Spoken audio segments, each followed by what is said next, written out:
Monsieur, vous avez demandé... Ah non, il y avait monsieur. Monsieur, oui, vous demandez sur... Bonsoir Monsieur Montebourg. Alors moi je vous le dis droit, je vois que la soirée chauffe un peu. Hein. Il fait froid. Hein. Je vous le dis droit dans les yeux. Moi j'ai vraiment presque de la tristesse. Et je vous le dis, dans les yeux, droit dans les yeux. Vous mentez et vous savez que vous mentez aux Français. Et vous leur donnez de l'espoir ici et vous leur promettez des choses alors que derrière c'est du vent. Et vous le savez. Comme avec François Hollande qui promettait mon ennemi c'est le monde de la finance, vous savez que derrière vous allez arriver pieds et mains liés à l'Elysée. Parce que derrière vous allez devoir obéir aux traités européens. Et vous en avez fait la démonstration il y a quelques minutes, il y a l'article 48 du TIE qui impose l'accord à l'unanimité des États membres pour modifier ne serait-ce qu'une seule ligne des traités.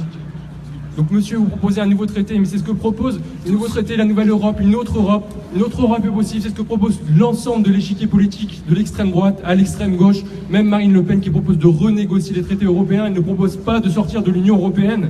C'est une idée reçue que les médias complaisants qui sont ici ce soir et qui n'étaient pas ce week-end, à Lille pour la conférence, s'il vous plaît, qui n'était pas là à la conférence pour un autre candidat qui se présente également, que vous connaissez très bien, et qui subit actuellement une censure en France. Donc monsieur Montebourg, comment vous allez faire pour modifier l'Union européenne, pour avoir votre Union européenne, alors que c'est ce que promettent tous les politiques depuis maintenant 30 à 40 ans.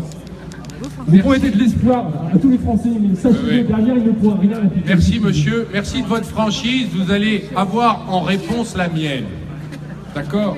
Merci de votre franchise, et franchement, ces stand-up sont faits pour ça. Non seulement je ne vais pas vous le faire, mais je vais vous dire une chose. La France n'accorde aucune légitimité au traité de stabilité budgétaire pour une raison simple, c'est qu'il l'a rejeté en 2005.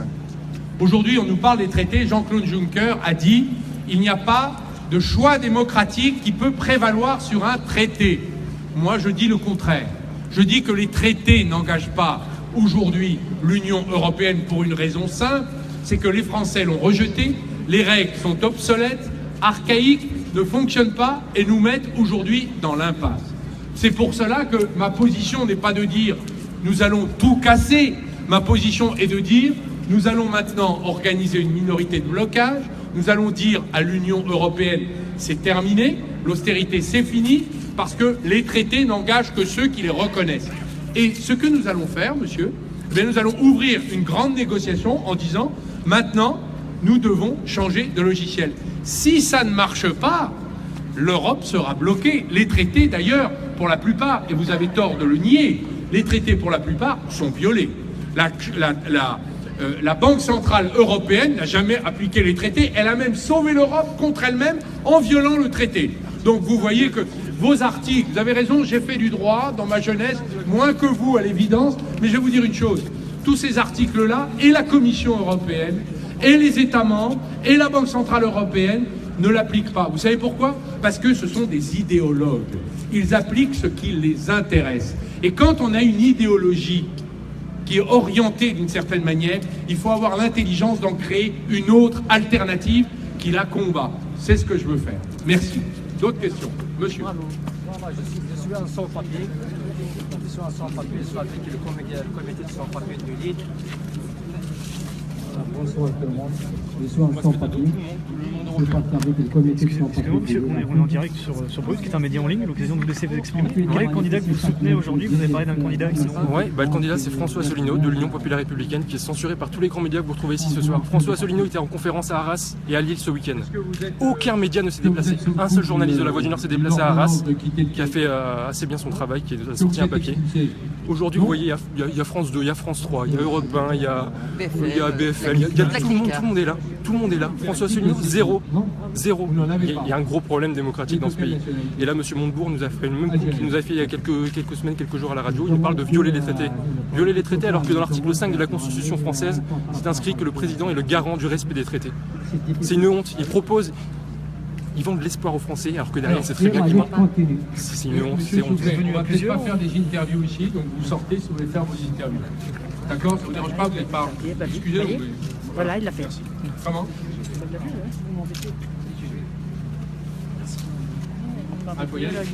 Non, vous n'étiez pas fixé dans la presse, nous n'avons envoyé aucune invitation. Cela permet finalement aux Lillois qui sont ici de s'arrêter, de poser des questions, et nous avons toujours beaucoup d'affluence. J'étais à Bordeaux il y a quelques jours, là encore nous avons eu beaucoup de monde et les questions sont tout à fait passionnantes. Pour moi, ça me permet de garder le lien avec les Français en direct, d'égal à égal, et sur un pied, j'allais dire, de respect mutuel, d'égalité. Respect par rapport à la phrase de Montesquieu, si vous dire sur la signature. Bon, bah vous la referez votre question. Merci, au revoir. Monsieur Montebourg, une signature. Ah,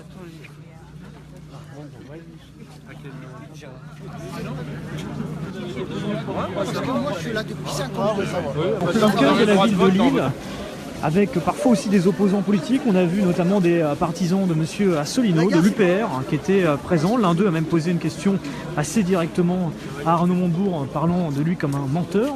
D'autres avaient des pancartes, donc de temps en temps quelques échanges qui pouvaient être un petit peu plus tendus, parce qu'il n'y avait pas que des partisans, il y avait aussi des opposants ou des partisans d'autres candidats qui étaient présents ici. Et parfois les questions peuvent être assez virulentes. Monsieur qui parlait notamment de menteur vis-à-vis d'Arnaud Montebourg. Contrairement aux meetings politiques où souvent ce sont des curieux et plus souvent même des convaincus, là il y a pas mal de sceptiques et même d'opposants qui peuvent s'inviter à la fête. On a vu notamment des opposants politiques, des fervents supporters de M. Asselineau de l'UPR qui étaient présents. Ils étaient au moins 3 avec des pancartes qu'ils tenaient à la main durant tout ce stand-up. Une vingtaine de journalistes étaient présents aujourd'hui à Lille pour suivre ce déplacement, ou en tout cas étaient venus de la région pour cela. C'est une opération de communication. Ça me semble pertinent aujourd'hui, à un moment où les hommes politiques sont censés être éloignés du peuple, et ils le sont effectivement, ça me semble important de tenter de redescendre un peu dans la rue.